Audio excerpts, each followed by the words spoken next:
Valley DAO, the decentralized synthetic biology innovation ecosystem. What's going on, everyone? Welcome back to another decentralized science cryptocurrency video. On our ongoing conquest to cover all of the DeSci landscape, I am excited today to talk about Valley DAO, and not only because I am interviewing the founder of Valley DAO in a few days. So if you have any questions for them, go ahead and drop it down below. I will make sure to include it in that interview, but also because the idea of synthetic biology is actually a very intriguing concept to me. We'll get into some of that in a little bit, but today we're going to go through what they're doing, how you could potentially get involved, the tokenomics, and then a little bit of speculative price action, as the token's up about 200% today. So I figured what better day than today to get into it. So our mission: we believe in the power of collective action to create a fairer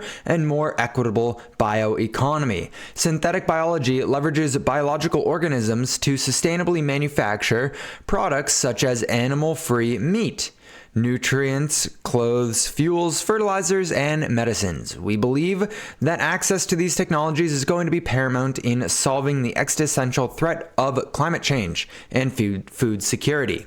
Now, if you are from my TikTok at all, I've had several videos go very viral actually about the idea of synthetic meat. Now, this is the process where they take stem cells from baby cows and in a lab are able to produce actual meat. It's not fake meat. It is actual cells of muscle tissue from these cows, only they just manipulate the stem cells to create the muscle tissue, because the stem cells can go and create any type of organic tissue that cow has. They can do this for chickens and cows, and there's a lot of other things out there as well. There's synthetic leathers, there's synthetic soy, I saw synthetic shrimp recently where they're taking seaweed and kelp and creating a textured gel almost that tastes just like shrimp and acts just like shrimp when you cook it. So this entire realm is expanding rapidly.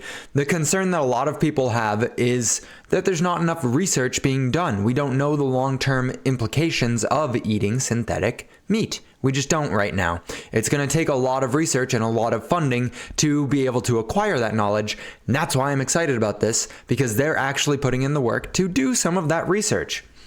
Let's keep going.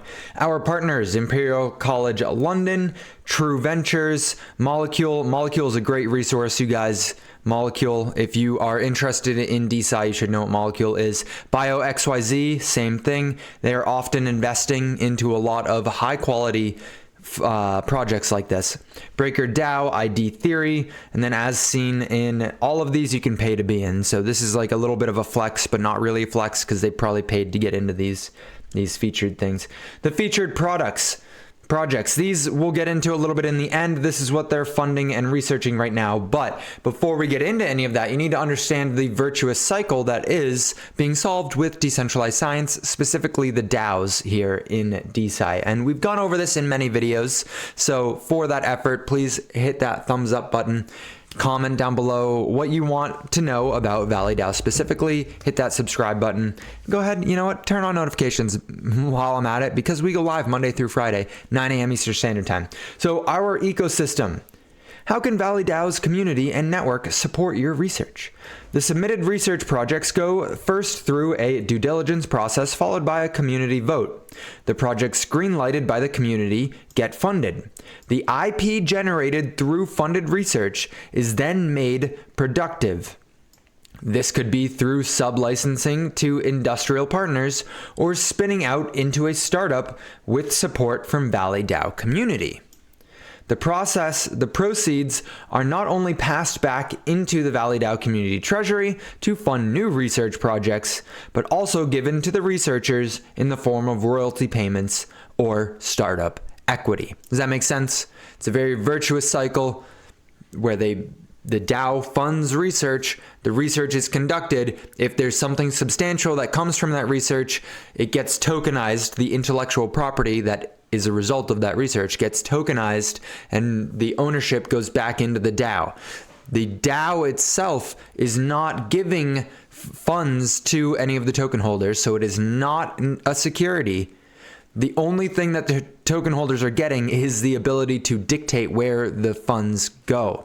So it's a very clear line, and I think it's very intelligent what they're doing. If you scroll all the way to the bottom, let's say you're very curious about what I've been talking about here for the last 5 minutes and you want to learn more. Click this little N inside of a cube. It will bring you to their Notion. This is one of the, I have to give props to the team right here. I really do, because this is one of the most well put together resources for all of DeSci that I've ever seen.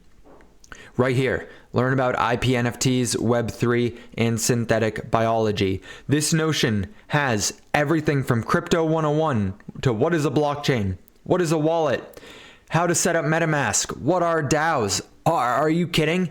This is a complete and utter resource to bring you from beginner to expert, and honestly, even into an investment industry standard. 10 out of 10 for them. So if you have any questions about stuff, come to this website. The way you can get there is by going through their X or their Twitter. Yeah, that's right. They follow me. You come to their Twitter. They're posting constantly. It gives you little updates. If you don't want to use Twitter, or X rather, you can go into their Discord. Their Discord will give you access to weekly events that they host within the Discord, specific to the Discord. So you're not going to find this elsewhere. Product GG weekly meetings, Tokenomics GG meetings, weekly onboarding call, science spotlight with an actual professor.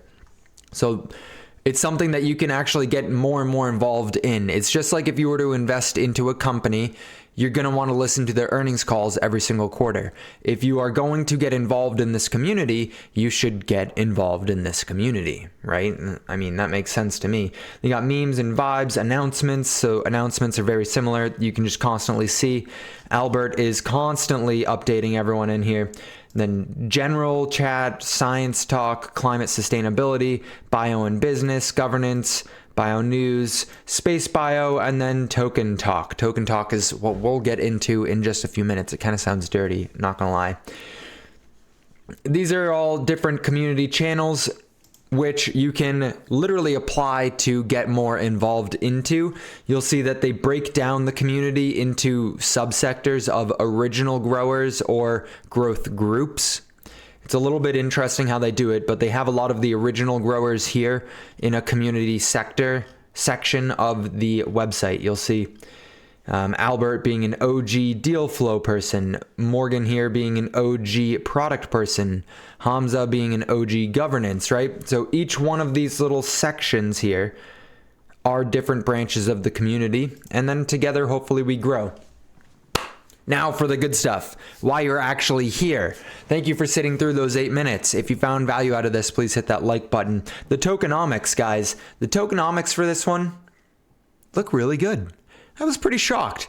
A lot of DAOs, I feel like, reserve a lot of the coins for VCs or insiders or people who developed it. And if you really take a moment and look at these tokenomics, you'll find that that's not the case. A vast majority of the tokens are locked up for treasury. So most of the Valley DAO tokens, which is a ticker symbol, so $GROW, which is really cool that they got that symbol. $GROW, most of the GROW tokens are locked up, 70% in the treasury. Then we have 3.5% for future liquidity provisions provided by BioXYZ, 1% for liquidity pool, an over-the-counter raise of 2.5% of the supply at 13 cents per GROW, the ecosystem fund of 3%, BioXYZ DAO acceleration service of 3.5%, the community auction 6.5% of 10 cents per GROW. So we literally the community got in at a better deal than the OTC, which is funny. And then the core contributors of 10%. So not that bad at all. As far as the vesting schedule, you'll see that within 48 months of launching, all of the coins will be fully vested, and there's a hard cap of 100 million coins that will ever be in circulation. Right now, we're about 8 months in because they launched the coin in April of 2023, which means in April of 2027, they will be fully vested. Currently speaking, we're 8 months in, sitting at probably around 9 million coins in circulation, maybe a little bit less, 8 to 9 million. By the time 2025 comes into play, like the end of 2025 will be about 30 to 32 months into circulation, meaning, or since launch, meaning about 18 million coins will be in circulation. So a little bit more than a double up as far as dilution is concerned from now to the hopeful peak of the Bitcoin cycle. Not the greatest, but I've seen significantly worse, and it's predictable, so we know. That's what I like looking for. I'm looking for an inflation rate that is predictable and that I can know what is going to likely happen. Any of these token unlocks, any of these cliffs when it comes to VC investing, like if a massive VC gets into a token and then they have a huge cliff, meaning they're allowed to unlock and sell most of their tokens, let's say like 6 months from now, I want to be fully aware of that so that I can either get out of it before they sell or just buy the dip and know why something's crashing. It doesn't look like they have any of these that are substantial, that are worth looking into, because more than 70% of the tokens are for the community, which is good because the token is up over 200% today alone. That's wild. We're sitting at a 50-cent coin, meaning many of those initial distributions to the OTC and the core community, they're up 500% right now, 400% right now. So they're sitting in pretty profits, which is why they're taking some profits off the table here. It makes sense for them. Nonetheless, the market cap is still only $3 million, guys. $3 million with a circulating supply of 6.36 million. So it's even less than what I thought it was. I said it was 8 to 9 million. It's 6.36. There's 312 holders and a 24-hour volume of less than $1 million, which is why it's up 200%. This is a very small coin, and I would be very careful if you choose to do anything in this coin, knowing that it could dump at any point, right? It's got low liquidity. How big is synthetic biology? It's a good question. I already Googled it. Synthetic biology right now is roughly $16 billion when it comes to specifically the food market, okay? So we're not talking about synthetic leather, we're not talking about synthetic gelatins, we're not talking about any of the synthetic products that are not food. This is purely just food market. 16 billion. By the time 2032 comes around, it's expected to double from here. So we are talking about a multi-deca billion-dollar industry that Valley DAO is looking to disrupt. If they're successful in literally any assembly of the word, meaning even just 1%, they're looking at hundreds of millions, if not billions of dollars inside of the ecosystem. You can do your own moon math there, understanding that, well, the token price is 50 cents right now, and they're literally only at a $3 million market cap. Your time is your most valuable asset. If you're craving a little bit more, just know that I'm going to, right now after recording this, do a Discord video where we go more in depth and give more realistic price assertions. So if you're interested in that, go ahead and join the Discord. But your time's your most valuable asset. Hopefully this was worth investing into. I'll see you guys in the next video.